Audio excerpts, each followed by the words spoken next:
ఇంకోటి భానుప్రకాష్ గారు, ఇటీవల మీ మీద వచ్చిన ఆరోపణలు కొన్ని. ఇప్పుడు ఎవరైతే ఈ పరకామణి కేసు నిందితుడిగా ఉన్న వ్యక్తి, అంటే ఇప్పుడు కాంప్రమైజ్ అయింది కాబట్టి నిందితుడు కాదు ఆయన. ఆ సివి రవికుమార్ అని ఎవరైతే వ్యక్తి ఉన్నారో ఆ వ్యక్తితో మీకు ఏదైనా పరిచయం ఉందా? ఎందుకంటే 20 సంవత్సరాలుగా మీరు తిరుపతిలో 20 సంవత్సరాలుగా ఈ వెంకటేశ్వర స్వామికి సంబంధించి మీరు ఈ యాక్టివిటీ చేస్తున్నారు కాబట్టి ఈ ఎంప్లాయీస్ లో ఎంతో మంది మీకు పరిచయం ఉంటారు. అంటే దొరికితే దొంగ, దొరకపోతే దొరై. ఈ సివితో మీకేమన్నా పరిచయం ఉందా? నేను ఇంతవరకు రవికుమార్ గారిని చూసినటువంటి సందర్భం లేదు. రవికుమార్ అనే వ్యక్తి పెద్ద జీఎం గారి దగ్గర గుమస్తా. ఎందుకంటే పరకామెంట్లో ఈ లెక్కింపులు జరిగేటప్పుడు జీఎం గారి మఠం నుంచి ఒక ఉద్యోగి అక్కడికి వచ్చి దాన్ని పర్యవేక్షించే బాధ్యత ఒకరి మీద ఉంటుంది.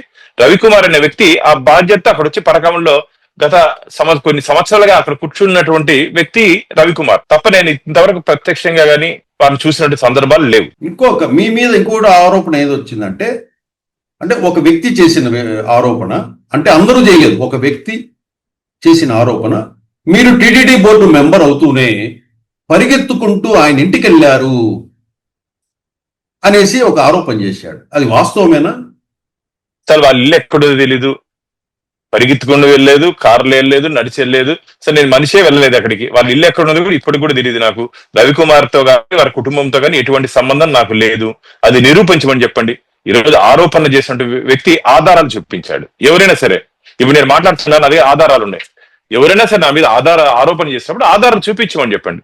ఆధారాలు లేకుండా అసత్య అబద్ధ ప్రచారాలతో నన్ను నా ప్రతిష్టని దిగజార్చే విధంగా మీరు చెప్పినట్టు ఆ శ్రీనివాస్ గారు వివరించారు. వారి మీద నేను పోలీస్ స్టేషన్ లో కూడా కంప్లైంట్ ఇవ్వడం జరిగింది. ఎఫ్ఐఆర్ కూడా వారి మీద నమోదు చేయడం జరిగింది.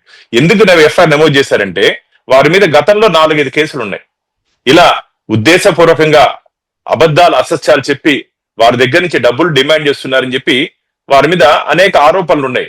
నా మీద లేవండి ఆరోపణలు. గతంలో భానుప్రకాష్ రెడ్డి వారి దగ్గర పోయి డబ్బు అడిగాడు, వీరు ఒక్కటి చూపించామని చెప్పండి. ఒక్కటి ఆధారాలతో భానుప్రకాష్ రెడ్డి వెంకటేశ్వర స్వామిని అడ్డం పెట్టుకొని వారిని డబ్బు అడిగాడు, ఒకటి చూపించమని చెప్పండి.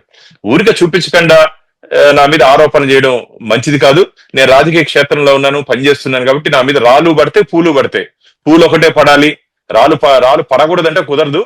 పడేటటువంటి రాళ్ళని ఏ విధంగా అడ్డుకోవాలి, దాన్ని ఏ విధంగా వారి మీద తిప్పి వెయ్యాలో నాకు తెలుసు. ఎందుకంటే నేను తప్పు చేయలేదు, తప్పు చేయాల్సిన అవసరం నాకు లేదు. ఎందుకంటే నా బిడ్డ పృథ్వీ వాడు బిజినెస్ వాడు చేసుకుంటున్నాడు, నా భార్య డాక్టర్, ఆ ప్రాక్టీస్ చేసుకుంటుంది, నా బిడ్డ ఇంకో బిడ్డ డాక్టర్, మొన్ననే డాక్టర్ అయింది. నాకు ఇలా అక్రమంగా సంపాదించుకొని దేవుణ్ణి అడ్డంగా పెట్టుకొని సంపాదించుకోవాల్సిన అవసరం నాకు లేదు.